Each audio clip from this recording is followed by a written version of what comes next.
बेटी बनाती थी सोशल मीडिया पर रील तो पिता को नहीं था पसंद, तो मैं देखती हूँ एक आर्टिकल आता है, इसलिए पिता ने मारी 3 गोलियां।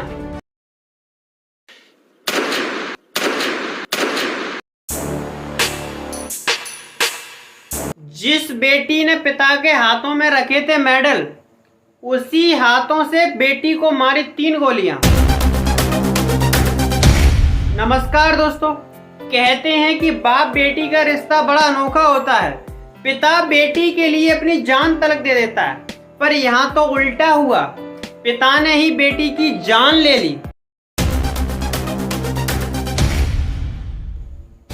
जो बेटी स्टेट चैंपियन थी, पिता के लिए बड़े बड़े मेडल जीत कर लाती थी, जिसने पिता को धन दौलत शोहरत नाम इज्जत सब दिया, आखिर उस पिता ने क्यों अपनी ही बेटी को गोली मारा? क्यों वही अपनी बेटी के जान का दुश्मन बन गया? गुरुग्राम के सेक्टर 57 में पिता दीपक ने अपनी बेटी में 3 गोलियां फायर करी और फायर की आवाज सुनकर जब पड़ोसी उसका भाई आया तो उसने पुलिस को सूचित किया।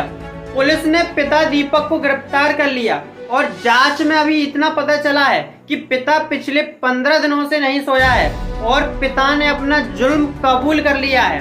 पिता ने कबूल किया है कि जब भी वह गांव जाता तो उसके आस पड़ोस के लोग उसको बोलते थे कि तू बेटी की कमाई पे खाता है, तेरी बेटी सोशल मीडिया पर रील बनाती है, पर ये नहीं देखा कि बेटी की कुछ मजबूरियां हैं।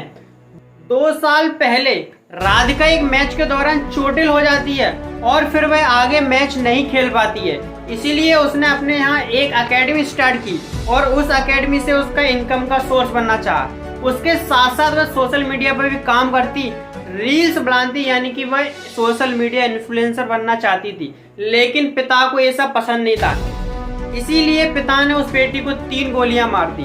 अब सवाल ये उठते हैं, क्या उस बेटी की क्या गलती थी जो पिता को इतना नाम शोहरत दे रही थी? जिस पिता को उसने दुनिया भर में फेमस कर दिया, जिस पिता का नाम हर कोई जानने लगा, आखिर उसी पिता ने उस बेटी की जान कैसे ली? भारत में एक रिपोर्ट के अनुसार हर 1 घंटे में लगभग 24 लड़कियों की मौत होती है इसी कारणों से, जहां कुछ न कुछ कारण उनके घर वाले ही होते हैं उसकी मौत के जिम्मेदार। ऐसा कब तक होगा भारत में? जब बेटियां ही सुरक्षित नहीं होंगी तो कैसे बेटियां अपने देश के लिए मेडल्स आगे जीत कर लाएंगी, जब घर वाले ही दुश्मन बन जाएंगी?